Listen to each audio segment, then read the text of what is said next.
বাংলাদেশকে কম গুরুত্ব দিয়ে হাসিনার উপর বেশি বিনিয়োগ করে চিন্তিত এখন ভারত। এবং সর্বশেষ জানাবো আওয়ামী লীগ হিটলারের কাছাকাছি। এতক্ষণ শুনছিলেন সংবাদ শিরোনাম, এবার বিস্তারিত। বাংলাদেশকে কম গুরুত্ব দিয়ে হাসিনার উপর বেশি বিনিয়োগ করে চিন্তিত এখন ভারত। হাসিনা ভারতের দিকে পালিয়ে যাওয়ার পরপরই আন্দোলন সফল হওয়ার উদযাপনগুলো সহিংসতায় রূপ নেয়। তখন একদল দাঙ্গাবাজ, যারা আওয়ামী লীগের সদস্যদের বাড়িঘর সহ বঙ্গবন্ধু শেখ মুজিবুর রহমানের মূর্তি এবং তাদের স্মৃতি বিজড়িত ধানমন্ডি ৩২ নম্বরের বাড়িটিতেও আগুন দেয়। বাংলাদেশের প্রায় ১৭ কোটি জনসংখ্যার মধ্যে ৮% হিন্দু, যা মুসলিম সংখ্যাগরিষ্ঠ দেশের সবচেয়ে বড় ধর্মীয় সংখ্যালঘু। ঐতিহ্যগতভাবে তারা আওয়ামী লীগের সমর্থন, যা তাদেরকে দাঙ্গাবাজদের লক্ষ্যবস্তুতে পরিণত করেছে। হাসিনার পতনের পরের সপ্তাহে দেশের বিভিন্ন স্থানে হিন্দু এবং অন্যান্য ধর্মীয় সংখ্যালঘুদের বিরুদ্ধে কমপক্ষে ২০০টি হামলা হয়েছে বলে জানিয়েছে বাংলাদেশ হিন্দু বৌদ্ধ খ্রিস্টান ঐক্য পরিষদ। তবে এই প্রাণঘাতী সহিংসতার সঠিক সংখ্যা এবং কারণ নির্ধারণ করা কঠিন হয়ে পড়েছে। আন্দোলনকারীর ওপর দমন পীড়ন চালানোর কারণে পুলিশও সহিংসতার শিকার হয়েছে, যার কারণে হাসিনার পতনের পর এক সপ্তাহের কর্মবিরতিতে যায় পুলিশ। পরবর্তী দিনগুলোতে বিশৃঙ্খলা, গুজব এবং অনলাইন মিথ্যাচারের তথ্য সংখ্যালঘুদের ভয়ের আগুনে ঘি ঢেলে দেয়। সামাজিক যোগাযোগ মাধ্যমে বিভ্রান্তি বাড়িয়েছে, বিশেষ করে যখন ফ্যাক্ট চেকাররা দেখতে পান যে বেশ কয়েকটি পোস্ট পুরানো ছবি এবং অপ্রমাণিত দাবির প্রচার করছে, যার বেশিরভাগই প্রতিবেশী ভারতের বট এবং ট্রল থেকে ছড়িয়েছে। ধর্ম ভারতীয় উপমহাদেশের একটি পুরনো বিভেদ রেখা এবং আধুনিক দক্ষিণ এশীয় জাতি রাষ্ট্রগুলোর মধ্যে রক্তক্ষয়ী বিভাজনের কারণ, যেসব বিষয়গুলো আবারও মাথা তুলে দাঁড়াতে চাচ্ছে।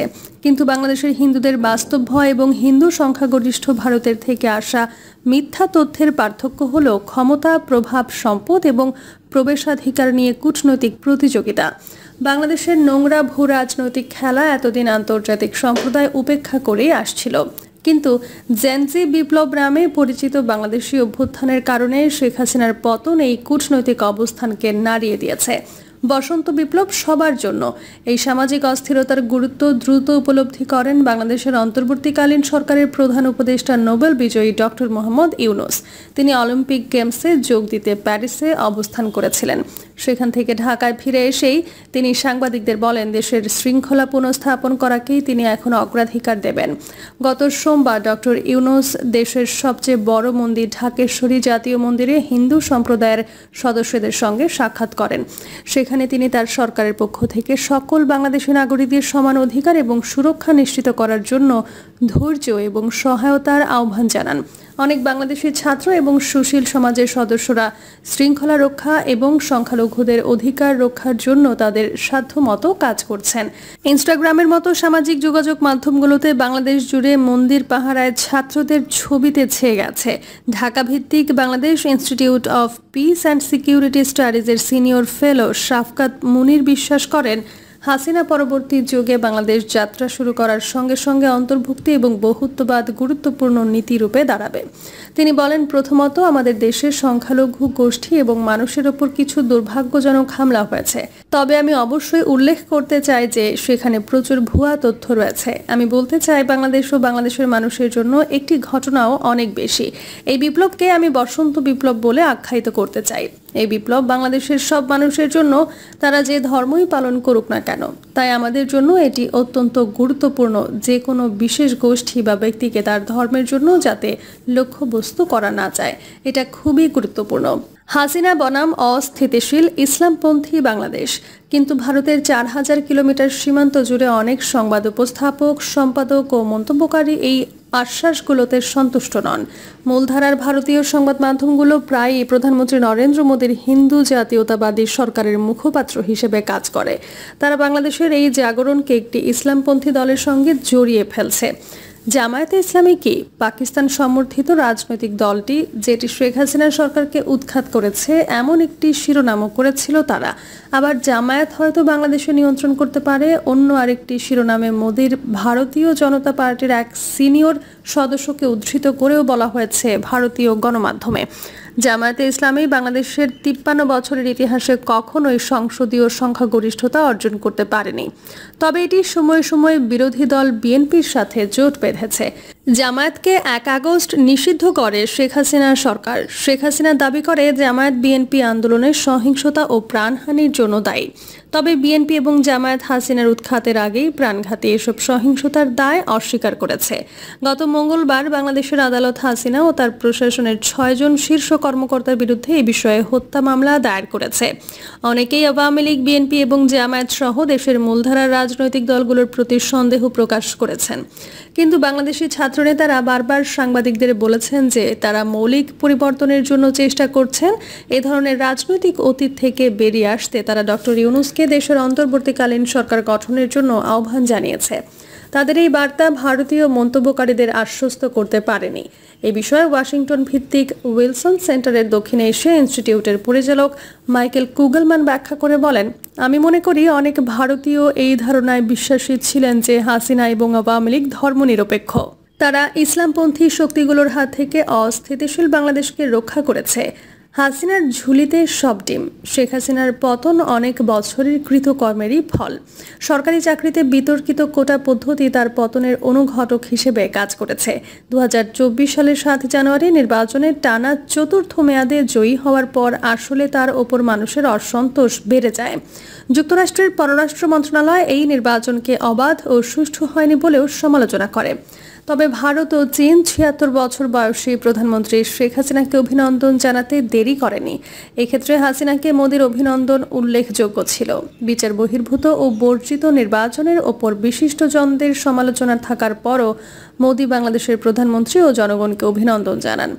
ভারতীয় প্রধানমন্ত্রী নরেন্দ্র মোদি সামাজিক যোগাযোগের মাধ্যম এক্সের পোস্টে বলেন, আমি বাংলাদেশি জনগণকে নির্বাচনের সফল সম্পাদনার জন্য অভিনন্দন জানাই।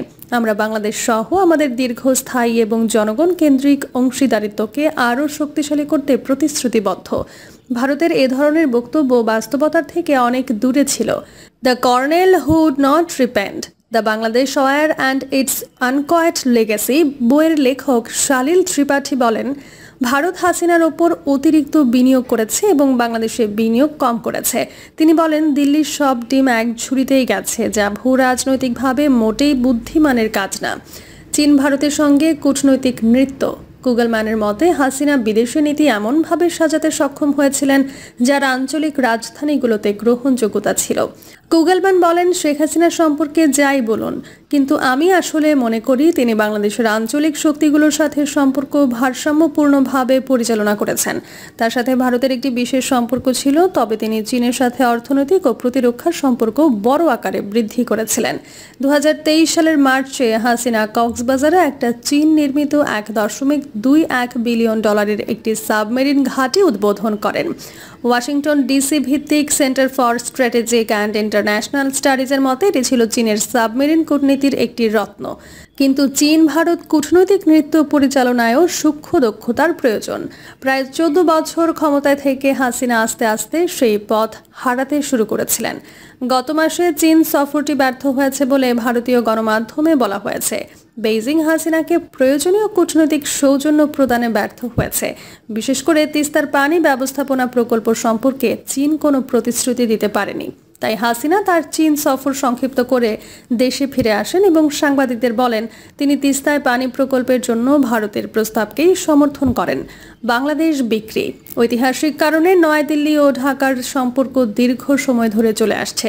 1947 সালে ব্রিটিশদের কাছ থেকে ভারত বিভক্তির সময় বাংলাদেশ পাকিস্তানের অংশ হয়ে ওঠে এবং পূর্ব পাকিস্তান নামে পরিচিতি পায়।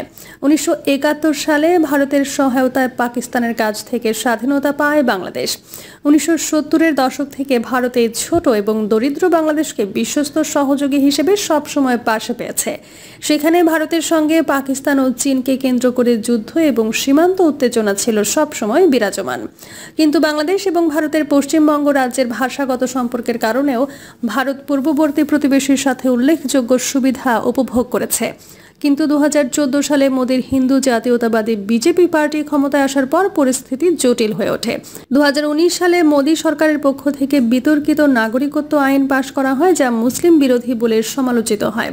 বিজেপির কঠোর মাইগ্রেন্ট বিরোধী বক্তব্যে পার্টির সদস্যরা প্রায়ই মুসলিম অনুপ্রবেশকারীদের বিরুদ্ধে কথা বলেন এবং ভারতের স্বরাষ্ট্রমন্ত্রী অমিত শাহ নির্বাচনী সমাবেশে বাংলাদেশি অভিবাসীদের পোকার হিসেবে ব্যঙ্গ করেন। 2021 সালে মার্চে ভারতের প্রধানমন্ত্রী ঢাকায় এলে হাসিনা প্রশাসনের জন্য এটি অস্বস্তির কারণ হয়ে দাঁড়ায়, কারণ মোদীর বিরুদ্ধে প্রতিবাদে তখন 12 জন নিহত হন। হাসিনার জানুয়ারি নির্বাচনের পর ভারতীয় পণ্য বর্জনের আহ্বান জানানো ইন্ডিয়া আউট প্রচারণার সামাজিক মাধ্যমগুলোতে শক্তিশালী হয়। ফেব্রুয়ারিতে ভয়েস অব আমেরিকার সাথে কথা বলে দোকানদাররা জানান যে কিছু ভারতীয় পণ্যের বিক্রি কমে গেছে। কিছু সমালোচক দাবি করেন ভারত গোপনে হাসিনাকে নির্বাচনে জিততে সাহায্য করেছে। অন্যরা বলেছেন নয়াদিল্লি তার প্রভাব ব্যবহার করে মার্কিন যুক্তরাষ্ট্র এবং ইউরোপীয়দের বাংলাদেশের প্রতি নমনীয় হওয়ার জন্য বলেছে। প্রিয় দর্শক, এই ছিল এখনকার সর্বশেষ সংবাদ। আপডেট সব সংবাদ পেতে চ্যানেলটি সাবস্ক্রাইব করে বেল আইকনটি ক্লিক করে রাখুন।